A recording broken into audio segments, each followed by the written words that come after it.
آپ صلی اللہ علیہ وسلم کو حکم ہوتا ہے اللہ کے رسول آپ ہجرت کر جائیے، آپ مدینے چلے جائیے، یثرب چلے جائیے۔ اب مکہ والوں کو کیا تھا؟ محض مکہ والوں کو اتنا ہی تھا کہ آپ میرے بتوں کے خلاف نہ بولیں، تو چلیے ٹھیک ہے نہیں بولیں گے۔ جو بندہ یہاں رہے گا ہی نہیں تو پھر بتوں کے خلاف کیسے بولے گا؟ اللہ رب العالمین نے کہا اللہ کے رسول آپ یثرب چلے جائیے، وہاں جا کر کے دین پھیلائیے، لوگوں کو اللہ کا دین بتائیے۔ تو مکہ والا کو چین سے آرام سے سو جانا چاہیے تھا، اپنے کام میں لگ جانا چاہیے تھا، کیونکہ محمد رسول اللہ صلی اللہ علیہ وسلم چلے گئے۔ جس محمد کو ایک مرتبہ جو ہے یہ اس طریقے سے آئے کہنے کے لیے کہ آپ جو ہے جس لڑکی سے چاہتے ہیں مکے میں شادی کرنا، جتنے بڑے گھرانے کی ہو ہم کرانے کے لیے تیار ہیں۔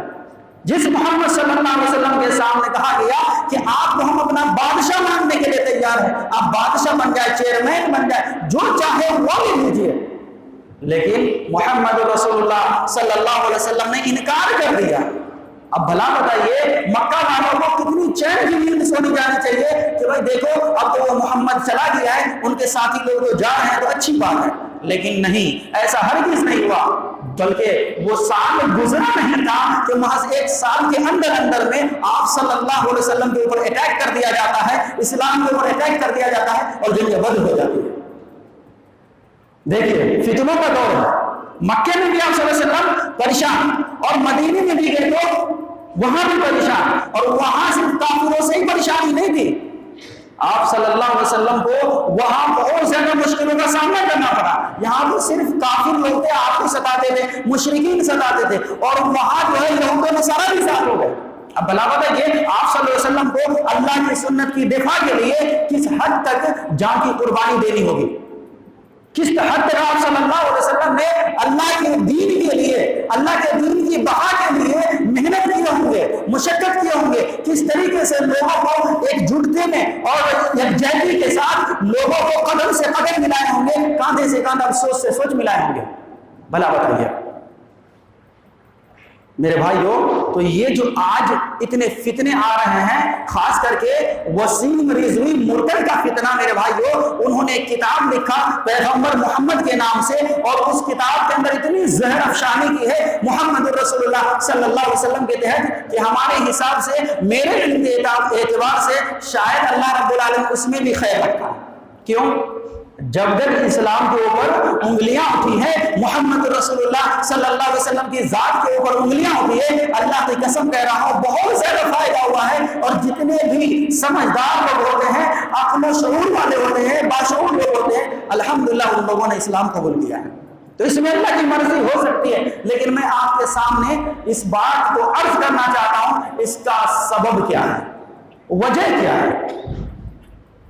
آج سب کو برا لگ رہا ہوگا، آج تو وہ وسیم رضوی نرسنگھا گندھ کے پاس جا کر کے پوجا ارچنا کر رہا ہے، انہیں اپنا مہاراج تسلیم کر رہا ہے۔ میرے بھائیو، تو ایسے وسیم رضوی بہت آئے، بہت کروڑوں میں، اسلام کو کچھ فرق پڑا نہیں پڑا، سنت رسول کو کچھ فرق پڑا نہیں پڑا۔ ذاتیات کے طور پہ، پرسنل زندگی کے طور پر محمد رسول اللہ صلی اللہ علیہ وسلم کے اوپر انگلیاں اٹھ سکی نہیں اٹھ سکی۔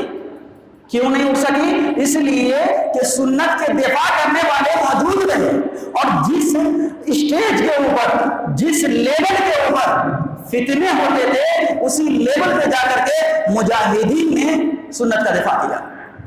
لیکن آج ہم لوگ خاموش ہیں، آج ہماری زندگی میں دین سے کوئی واسطہ نہیں ہے، محض ہم دین کو ایک فارمولیٹی کے طور پہ استعمال کرتے ہیں۔ چلو بھائی جمعہ ہے تو کیا کرو گے، ارے سب لوگ جا رہے جمعہ پڑھنے تو ہم کیا کریں بیٹھے گھر میں، اگر نہیں جائیں گے تو لوگ بولیں گے، پڑوسی بولیں گے ارے جمعہ بھی نہیں پڑھتا، کتنا بڑا بدبخت ہے، چلو وہ پڑھ لیتے ہیں۔ اس لیے میرے بھائیو، ہمارے سامنے دین کی کوئی اہمیت نہیں ہے، دین کی کوئی اہمیت نہیں ہے، سنت کی کوئی اہمیت نہیں ہے۔ وجہ کیا ہے کہ ہمارے دل میں اصل اسلام ہرگز نہیں ہے۔ تو وجہ میں بتا رہا تھا کہ وجہ کیا ہے، سبب کیا ہے کہ اتنے فتنے آج برپا ہو رہے ہیں، لیکن کوئی بھی بھائی جو ہے، کوئی بھی شخص جو ہے، چاہے وہ کسی بھی مسلک سے ہو، وہ آج اٹھ کے سنت کا دفاع نہیں کر سک رہے ہیں۔ سب سے پہلی وجہ جو اتنے عالمی لیول پہ آج فتنے ہو رہے ہیں، وجہ کیا ہے کہ ہم نے اللہ کے دین کو ان لوگوں تک، ان بھائیوں تک جو سازشور بھائی ہیں، جو اسلام کے پیچھے لگے ہوئے ہیں، اسلام کو مٹانے کے لیے حتی الامکان کوششیں کر رہے ہیں، ان تک صحیح اسلام نہیں پہنچا۔ یہ سب سے پہلی وجہ ہے کہ ہم ان تک اسلام پہنچائیں گے۔ جی یاد رکھیے، دعوت کے کام ہر شخص کر رہا ہے، ہر گروہ، ہر فرقے، ہر جماعت کر رہی ہے، لیکن دائرے کے اندر کر رہی ہے۔ ایک گول بنا ہوا گول، اور اسی گول کے اندر، اسی دائرے کے اندر دعوت کا کام ہو رہا ہے، باہر نہیں ہو پا رہا۔ میرے بھائیو، میں آپ سے پوچھنا چاہتا ہوں کہ اگر ہم مسلمان ہیں اور سنت کی صحیح ترجمانی واقعی کر رہے ہیں تو دائرے سے باہر نکلیے۔ محض مسلمانوں تک دعوت دین نہیں دینی ہے۔ یہ دعوت دین میرے بھائیو، یہ کلمہ لا الہ الا اللہ کی خوشبو تمام کے تمام لوگوں کو پہنچانی ہے، چاہے وہ روئے زمین کی کسی بھی خطے میں لوگ بس رہے ہوں، اگر وہ انسان ہے تو اس کے سامنے یہ دعوت دین لے کر کے آپ کی، ہماری ذمہ داری ہے کہ ہم پہنچے، اپنے تن من دھن کی قربانی دے کر کے پہنچے۔ سب سے پہلی وجہ کیا ہے فتنے اٹھنے کی؟ اس وجہ سے کہ دیکھیے ہم دعوت دین آج کسی کو نہیں دے رہے ہیں۔ دوسری وجہ اسی تعلق سے، دعوت دین اگر پہنچ بھی رہی ہے، اگر ہم کسی کو دعوت دے بھی رہے ہیں تو سنت کی صحیح ترجمانی نہیں کر پا رہے ہیں، سنت کی صحیح ترجمانی نہیں کر پا رہے ہیں۔ کیوں؟ آج ہر شخص اپنے اپنے دائرے میں دعوت کر رہے ہیں۔ چھوٹی سی مثال میں اپنے سے لے لوں کہ میں کتاب و سنت کا ترجمان ہوں، اور محض میں اپنی جماعت تک، جس جماعت سے میں منسلک ہوں، بس اسی جماعت تک اس دعوت کو منحصر کر دیا ہوں کہ ہمیں اس سے آگے جانا ہی نہیں ہے۔ کیوں؟ ارے بھائی مانتے ہی نہیں ہے، کتنے بھی بول دو، کون مانیں گے؟ نہیں مانتے ہیں۔ اب یہ ذہن میں ایسی باتیں آ گئی، آج ہم دعوت دین کو محض اپنی جماعت تک منحصر کر دیں۔ اسی طریقے سے کوئی تبلیغی بھائی ہے، دیوبندی بھائی ہے، وہ محض اپنے ہی دائرے میں کر رہے ہیں، اسے آگے نہیں نکل پا رہے ہیں۔ کوئی تو بریلوی مقطع فکر سے ہے تو محض وہ اپنے ہی دائرے میں کر رہے ہیں۔ میرے بھائیو، تو جو اصل دعوت کا مقصد تھا وہ تو آپ نے کھو دیا، وہ تو آپ نے اپنے گھر میں رکھ دیا، اور سنت کی صحیح ترجمانی نہیں ہونے کی وجہ سے آج ہر شخص کا دعویٰ ہے، ہر فرقے کا دعویٰ ہے، ہر جماعت کا دعویٰ ہے ہم ہی حق پر ہے۔ آپ نے سنا ہوگا آل حق اہل دیوبند، آل حق اہل رضا، آپ نے سنا ہوگا نا، یہ عام ہے، یہ نعرہ ہے۔ میرے بھائیو، بھلا بتائیے کہ آپ جس کے وچار دھاراؤں کو مانتے ہیں، جن کی سوچ کو مانتے ہیں، جن کے تھاٹ کو مانتے ہیں، تو آپ ان کی تھاٹ کو دوسروں تک کیسے پہنچا سکتے ہیں جبکہ دوسرے آپ کے مخالف ہیں؟ کوئی بھی ایک بندہ اٹھ کر کے مجھے بتا دے کہ امام ابو حنیفہ کے اوپر تمام کے تمام مسلمان متفق ہے تمام مسائل میں، کہہ سکتے ہیں؟ دعویٰ کر سکتے ہیں؟ ہرگز نہیں۔ بڑا سے بڑا حنفی بھائی سے میں پوچھنا چاہتا ہوں، بڑا سے بڑا عالمی کیوں نہ ہو، مفتی کیوں نہ ہو، قاری کیوں نہ ہو، یہ میرا چیلنج ہے کہ آپ دعویٰ کر کے بتا دو کہ امام ابو حنیفہ سے سارے لوگ متفق ہیں۔ نہیں ہوں گے، بالکل نہیں ہوں گے۔ اگر ہوتے تو آج پھر دوسری گروہ حنفیوں میں بریلوی کی نہیں ہوتی۔ اگر اسی طریقے سے کوئی بریلوی بھائی ہمیں چیلنج کر کے بتا دے کہ امام احمد رضا خان کے فتاوے سے اور ان کے تشریحات سے سارے کے سارے مسلمان متفق ہو سکتے ہیں، کوئی دعویٰ کر سکتا ہے؟ ہرگز نہیں۔ اگر دعویٰ میں یہ لوگ سچے ہوتے تو آج مسلمانوں کے اتنی گروہ بندیاں، اتنی جماعتیں نہیں ہو پاتی۔ اس لیے سنت کی غلط ترجمانی کی وجہ سے میرے بھائیوں آج جو ہے اتنے فتنے برپا ہو رہے ہیں۔ ایک میں مثال کے ساتھ آپ کو سمجھانا چاہوں گا یہ باتیں کیسے۔ آج میں پوچھنا چاہتا ہوں رتلام کے کتنی مساجد میں قرآن مجید کا درس ہوتا ہے؟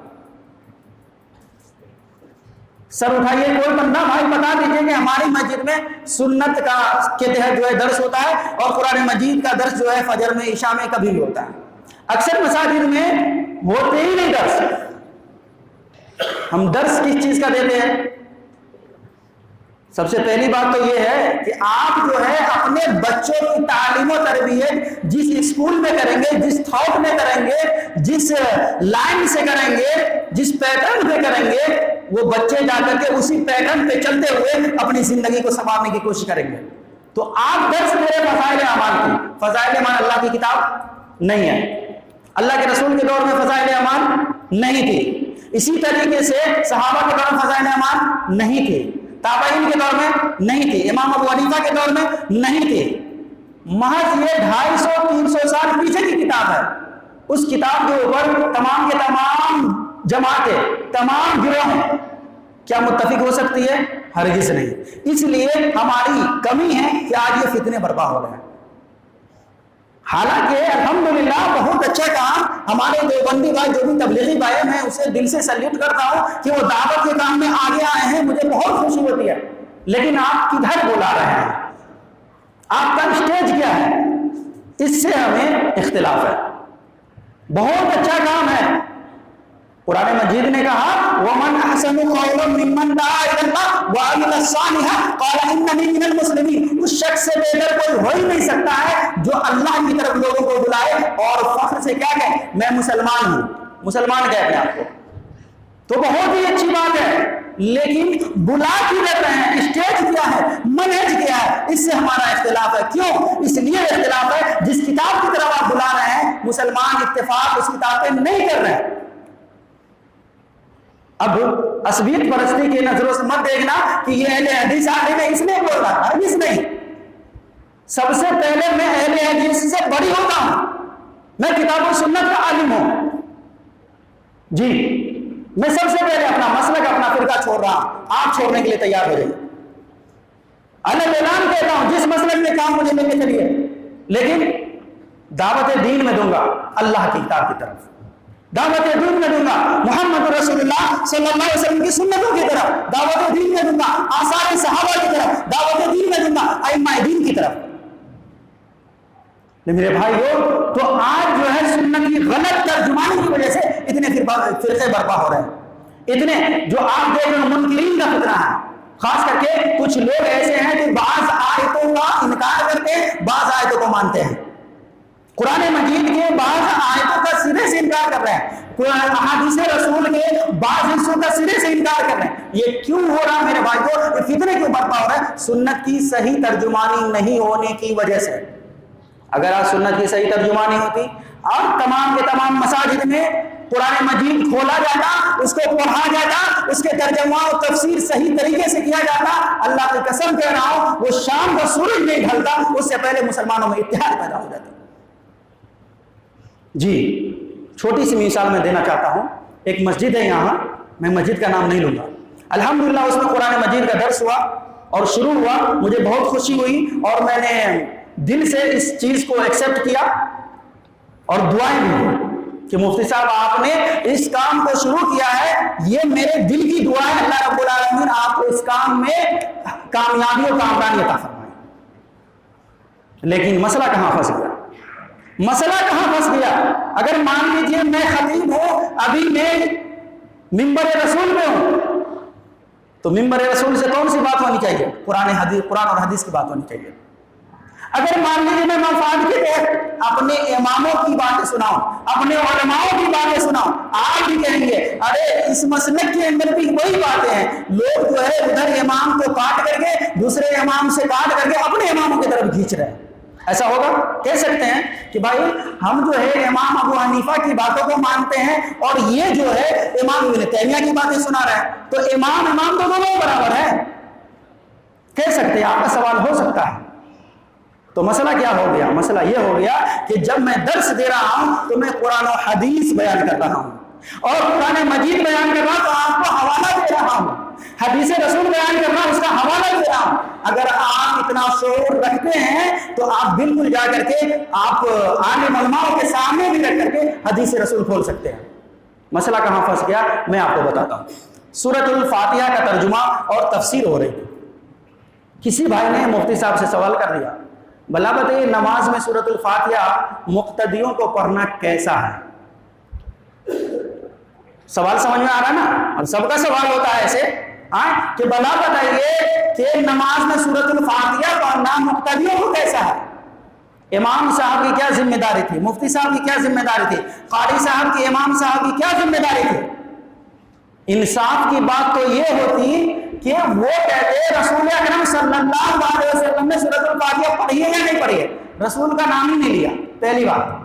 دوسری بات، انہوں نے کیا غلطی کی کہ ہمارے امام، پرسنل کر لیا امام کو، ہمارے امام ابو حنیفہ کے نزدیک جو ہے مقتدیوں کو سورۃ الفاتحہ پڑھنا منع ہے، نہیں پڑھ سکتے۔ اب بھلا بتائیے، سامنے آپ کے فرقے سے نہیں، آپ کی جماعت سے نہیں، غیر جماعت کا بندہ بیٹھا ہوا ہے، چھوٹی سی بات میں کہہ رہا ہوں، کوئی مکتبہ اہل حدیث سے بیٹھا ہوا وہاں، اور آپ درس دے رہے ہیں اور اس کو آپ اپنے امام کی بات سنا رہے جو کہ وہ سننا نہیں چاہتے۔ اگر سننا چاہتے تو پھر جماعتیں کیوں بنتی؟ وہ چاہتے ہیں کہ وہ حدیث رسول سنیں، آپ اس کو اس بات سے سنتشٹ کر سکتے ہیں؟ مطمئن ہو بھائی، ہو سکتے ہیں؟ ہرگز نہیں ہو سکتے۔ کیوں نہیں ہو سکتے ہیں؟ اس لیے کہ وہاں نبی کا نام نہیں ہے، رسول کا نام نہیں ہے جو وہ چاہتے ہیں، بلکہ وہاں ایک امام صاحب کا نام ہے جو کہ اس کے نظر میں وہ امام صاحب کوئی حیثیت نہیں رکھتے رسول اللہ صلی اللہ علیہ وسلم کے مقابلے میں۔ ہاں، انصاف کی بات تو یہ ہوتی کہ آپ اگر اماموں کی ہی باتیں سنائیں تو کتنے امام ہیں؟ امام تو ایسے بہت سارے ہیں، لیکن 4 اماموں کے نام آپ نے کو سنا ہوگا نا، امام ابو حنیفہ، امام مالک، امام شافعی، امام احمد۔ انصاف کی بات تو یہ ہوتی کہ چاروں ائموں کے اقوال آپ کے سامنے رکھ دیے جاتے، چاروں ائموں کے فتاوی آپ کے سامنے رکھ دیے جاتے۔ دیکھو، امام ابو حنیفہ کے نزدیک پڑھنا منع ہے، امام مالک کے نزدیک پڑھنا صحیح ہے، امام شافعی کے نزدیک پڑھنا صحیح ہے، امام احمد کے نزدیک پڑھنا صحیح ہے۔ اگر یہ باتیں کہہ دیتے تو سامنے والا بندہ کنفیوز نہیں ہوتا، سامنے والے بندے کے دل میں شک پیدا نہیں ہوتی، اور اس کے بعد ہو سکتا وہ سامنے والا بندہ یہ سوال بھی کر سکتا تھا، بھلا بتاؤ یہ تو ائموں کے فتاوی ہے، امام الائمہ محمد رسول اللہ صلی اللہ علیہ وسلم نے پڑھی ہے یا نہیں پڑھی ہے؟ یہ سوال ہو سکتا تھا، لیکن اس کے لیے جگر چاہیے، اس کے لیے ہمت چاہیے، بولنے کے لیے جگر چاہیے میرے بھائیوں۔ ہو سکتا تھا یا نہیں ہو سکتا تھا؟ ہو سکتا تھا، لیکن امام صاحب نے، مفتی صاحب نے ڈنڈی مار دی، مفتی صاحب نے خیانت کر دی۔ میں آپ کو بتاؤں گا کیوں یہ فتنے برپا ہو رہے ہیں۔ مفتی صاحب نے خیانت کیا کی؟ کہا کہ نہیں، امام صاحب کے نزدیک نہیں ہے۔ اب بلا بتے وہ بندہ اور سنتشٹ ہو کر کے، اطمینان نہیں ہو کر کے وہ تو مسجد سے نکل گیا۔ اب اس کے بعد کیا ہے، وہ سرچ میں لگ گیا، سرچ میں، کھوجنے تلاشنے میں۔ بلا بتائیے اس کے نزدیک، اس کے نزدیک ہے امام شافعی، امام احمد بن حنبل، امام مالک کے نزدیک یہ فتویٰ کیسا ہے، نہیں ہے۔ میرے پاس وہ مسئلہ پہنچ گیا، میں نے سوچا کہ آپ کو اس مسئلے کے تحت جو ہے اس بات کو میں سمجھانا چاہوں کہ یہ فتنے برپا کیوں ہو رہے ہیں۔ دلیل میں آپ کو دیتا ہوں، سنن ترمذی کے اندر 311 نمبر کی روایت ہے، صحیح سے سن لیجیے، ایک بار اور سن لیجیے، 311 نمبر کی روایت ہے، 312 نمبر کی روایت ہے۔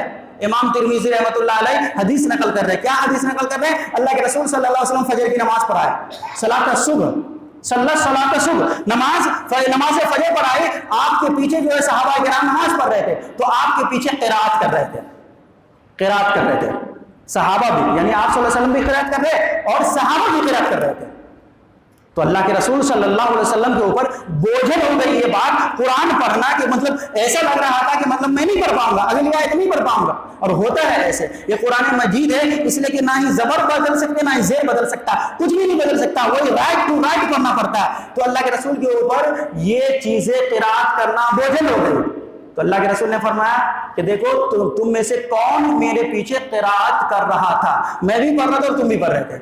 اللہ کے رسول صلی اللہ علیہ وسلم سے کہا گیا، اللہ کے رسول ہم پڑھ رہے تھے۔ صحابہ جھوٹے نہیں تھے، مکار نہیں تھے، ہے نا، بولتے یہ کیا، انہوں نے کیا، فوراً بھی ہم اگر مان لیجیے کسی کی کچھ غلطی بتائے تو فوراً دوسروں کی طرف نظر اٹھتی ہے نا۔ صحابہ ویسے نہیں، صحابہ نے کہا اللہ کے رسول ہم کر رہے تھے۔ اللہ کے رسول نے کیا فرمایا؟ لا تفعلوا، ایسا ہرگز مت کرنا، ایسا ہرگز مت کرنا۔ کیوں؟ اب امام صاحب، مفتی صاحب، قاری صاحب نہیں ڈنڈی مار جاتے اور ہم کو گمراہ کر دیتے۔ کیا لا تفعلوا کے جملے تو بولتے ہیں، لیکن اس کے بعد والا جملہ حدیث کا جملہ ہے وہ نہیں بولتے۔ کیوں نہیں بولتے؟ یہ آپ کی ذمہ داری پوچھنے کی۔ کیا لا تفعلوا الا بأم القرآن، دیکھو ایسا ہرگز مت کرنا مگر سورۃ الفاتحہ پڑھ لینا، کیوں؟ لا صلاۃ لمن لم یقرأ بہا، اس کے بغیر نماز نہیں ہوگی۔ اب آئیے امام ترمذی رحمۃ اللہ علیہ کا اصل مغز میں آپ کو بتاتا ہوں، جو کہ مفتی صاحب آپ کو کبھی نہیں بتا سکتے۔ امام ترمذی رحمۃ اللہ علیہ یہ حدیث نقل کرتے ہیں، حدیث کے نیچے جو ہے راویوں کا نام لکھتے ہیں کہ اس ضمن میں کتنے احادیث مروی ہے، کتنے اور اصحاب سے یہ حدیث آئی ہے، اس کے نیچے جو ہے وَالْعَمَلُ بِهِ کرتے ہیں، ائموں کا قول نقل کرتے ہیں، ائموں کا قول نقل کرتے ہیں، اور انہوں نے نقل کیا ہے۔ میں آپ کو بس چند ایک منٹ میں بتا دیتا ہوں۔ امام ترمذی رحمۃ اللہ علیہ نے تمام کے تمام چاروں ائموں کا قول نقل کرتے ہیں۔ بھلا بتائیے، یہاں ایک اور سوال میں کرتا ہوں کہ کچھ لوگ بولتے ہیں کہ امام ترمذی جو ہے یہ شافعی مسلک سے تھے۔ کیا؟ شافعی مسلک سے۔ میں پوچھنا چاہتا ہوں آپ سے، امام ترمذی کیا چاہیے تھا؟ صرف شافعی کا نام لے لیتے؟ ارے ہمارے نزدیک ہے نا، ہمارے امام صاحب کے نزدیک پڑھنا جائز ہے، اس لیے تم لوگ پڑھو، اور یہ حدیث بھی ہے۔ نہیں، انہوں نے خیانت ذرا برابر بھی نہیں کی، انہوں نے امانت داری کے ساتھ حدیث آپ کے سامنے پہنچا دیا۔ کھول لیجیے ترمذی، سنن ترمذی 311 نمبر کی روایت ہے۔ اللہ کے رسول صلی اللہ علیہ وسلم کے بارے میں تو یہ حدیث آ گئی، اس کے پیچھے یہ چاروں ائمہ کا قول ہے۔ کیا امام ترمذی کیا کہتے ہیں؟ دیکھیں، وَالْعَمْلُ عَلَى هَذَا الْحَدِيثِ فِي الْقِرَاءَةِ خَلْفَ الْإِمَامِ عِنْدَ أَكْثَرِ أَهْلِ الْعِلْمِ مِنْ أَصْحَابِ النَّبِيِّ صلی اللہ علیہ وسلم وَالتَّابِعِينَ وَهُوَ قَوْلُهُ۔ یہاں سے غور کیجئے، وَهُوَ قَوْلُهُ، کہاں اس حدیث کے اوپر عمل جو ہے اکثر اصحاب کرام رضوان اللہ علیہ السلام کا ہے، اور اسی طریقے سے تابعین اعظام کا ہے۔ وَهُوَ قَوْلُهُ، اور یہ قول جو ہے، یہ فتویٰ جو ہے کس کا ہے؟ مالک ابن انس، مالک ابن انس، امام مالک کا فتویٰ ہے۔ یہ امانت داری ہے۔ کیا اگر ہو سکتا تھا اپنے امام کی بات بتا کر کے، امام کا فتویٰ سنا کر کے بات ختم کر سکتے تھے؟ نہیں، امانت داری کے ساتھ کہا کہ دیکھو اسی کے اوپر فتویٰ، یعنی یہی مسلک جو ہے امام مالک کا بھی ہے کہ امام مالک بھی سورۃ الفاتحہ جو ہے پیچھے پڑھنا، مقتدیوں کو پڑھنے کے لیے یہ فتویٰ دیتے تھے۔ تو کہا وَهُوَ قَوْلُ مالک بن انس وابن المبارک، اور امام مبارک رحمۃ اللہ علیہ جو کہ اہل بیت کے امام ہیں، اہل بیت میں سے ہے، اور امام ابو حنیفہ کے شاگرد ہے۔ آپ تو یہ بات سن کر کے حیرانی ہو رہی ہوگی، امام ابو حنیفہ کے شاگرد ہے۔ امام ابو حنیفہ رحمۃ اللہ علیہ جو ہے اہل بیت کے شاگرد بھی رہے، اور امام ابو حنیفہ کے بھی شاگرد ابن مبارک رہے، لیکن امام مبارک رحمۃ اللہ علیہ جو ہے بعد میں جا کر کے رفع الیدین کے مسئلے پہ ان سے اختلاف کر لیا تھا، وہ بھی میں انشاءاللہ کبھی بتاؤں گا، لیکن ابھی وقت نہیں ہے۔ تو امام ابن مبارک رحمۃ اللہ علیہ کا بھی یہی فتویٰ ہے کہ دیکھو سورۃ الفاتحہ جو ہے مقتدیوں کو بھی پڑھنا ہے۔ اسی طریقے سے دیکھیں اماموں کا نام گنیے، ایک تو امام مالک جس کو ہم جانتے ہیں، اس کے بعد جو ہے امام شافعی کہہ رہے ہیں والشافعی، امام ترمذی کہہ رہے ہیں امام والشافعی، اور امام شافعی کا بھی یہی فتویٰ ہے، امام شافعی کا بھی یہی فتویٰ ہے۔ اسی طریقے سے امام شافعی ہو گئے، واحمد، اور امام احمد کا بھی یہی فتویٰ۔ کتنے ائمہ ہو گئے؟ 3 ہوئے نہیں ہوئے، 4 ائمہ۔ اور مقولہ کیا بنا ہوا ہے؟ مقولہ کیا ہے بنا ہوا؟ کوٹیشن ہم لوگ کیا رکھتے ہیں اپنے اپنے فرقوں کے سامنے؟ 4 امام چاروں پر حق، چاروں جنتی، 4 امام چاروں پر حق، چاروں جنتی۔ میرے بھائی ہو تو مفتی صاحب کو کیا چاہیے تھا کہ جس نے سوال کیا اس کو یہ تمام کی تمام باتیں بتائی جائیں کہ دیکھو ہمارے امام صاحب کے نزدیک تو پڑھنا جائز نہیں ہے، لیکن اہل سنت کے 4 ائموں میں سے 3 ائموں کا فتویٰ ہے۔ سامنے والا بھائی اگر سوچتا کہ امام صاحب صرف ایک امام صاحب کے پیچھے چلنا ہے تو امام ابو حنیفہ کی تقلید کرنا، اور ورنہ تینوں ائموں کی باتیں مانتے، یہ امانت داری ہے میرے بھائیو۔ تو دعوت دین تو پہنچ رہا ہے، اور امانت داری سے دعوت دین نہیں پہنچنے کی وجہ سے آج خلفشار ہو رہا ہے، انتشار ہو رہا، امت جو ہے ایک جگہ پہ، ایک پلیٹ فارم پہ جمع نہیں ہو پا رہی ہے میرے بھائیو۔ تو میرے کہنے کا مطلب کسی کو رسوا کرنا نہیں، نہ ہی کسی کو ذلیل کرنا، نہ ہی کسی کے عصبیت میں بولنا، ہرگز نہیں ہے۔ اللہ ان چیزوں سے بچائے۔ میں صرف آئینہ دکھایا میرے بھائیو، اس طریقے کے ہزاروں مسائل ہیں۔ اگر ہماری اس جماعت سے میں ہوں، اس جماعت کے اندر بھی کوئی غلطی ہے تو میں علی اعلان اس جماعت سے میں توبہ کرنے کے لیے تیار ہوں، علی اعلان۔ مجھے نہیں چاہیے ایسی جماعت جس میں رسول اللہ صلی اللہ علیہ وسلم کی مخالفت ہو، مجھے ایسی جماعت ہرگز نہیں چاہیے جس میں اللہ کے دین کی مخالفت ہو۔ میرے بھائیو، ہم نے ایمان لایا تو کلمہ کیا پڑھا؟ لا الہ الا اللہ محمد رسول اللہ۔ جب اللہ رب العالمین کا کلام یہاں موجود ہے، اللہ کا کلام جو ہے محمد رسول اللہ صلی اللہ علیہ وسلم کے اوپر نازل ہوا، اس کے بعد اس کی تفسیر محمد رسول اللہ صلی اللہ علیہ وسلم نے صحابہ کو سمجھایا۔ جب یہ ساری چیزیں موجود ہے، کیا ضرورت ہے کسی تو اپنے ایمان میں داخل کرنے کی، کسی ایمان کو اپنے ایمان کا رہنما بنانے کی، آپ کو تو اللہ نے کہہ دیا کہ دیکھو ان چیزوں کی پیروی کرو، اتبعوا ما انزل الیکم من ربکم، جو تمہارے رب کی طرف سے تمہارے پاس نازل ہوئی ہے۔ ولا تتبعوا من دونه اولیاء، دیکھیں قرآن کا جملہ قربان نہیں ہے، اللہ نے کیا فرمایا؟ ولا تتبعوا، اور اتباع نہ کرو من دونه اولیاء، ان کے علاوہ تمام کے تمام اولیاءوں کی۔ اولیاء کا مطلب جو ہے، ولی کا مطلب اپنے مفتی صاحب سے، قاری صاحب سے پوچھ لینا کہ ولی کا مطلب کیا ہوتا ہے اور اس کا مقام کتنا ہوتا ہے، کتنا ہوتا ہے مقام، اپنے مفتی صاحب سے، قاری صاحب سے پوچھ لیجیے گا، پھر اللہ رب العالمین کے کلام کو توڑیے گا کہ اللہ نے کیا فرمایا۔ جو دلی دوست بھی ہو، جس کو تم سب سے زیادہ چاہتے ہو، اللہ کے دین کے سامنے ان کی بات بھی نہ مانو۔ میرے بھائیو، ہمارے دل میں آج جو ہے ان اماموں کی بہت زیادہ محبت ہے، تو قرآن کیا کہہ رہا کہ اللہ کا کلام آ گیا تو ان اماموں کی محبت کو نکالو، اللہ کی محبت کو اپنے دل میں پیدا کرو، رسول کی محبت کو اپنے دل میں پیدا کرو۔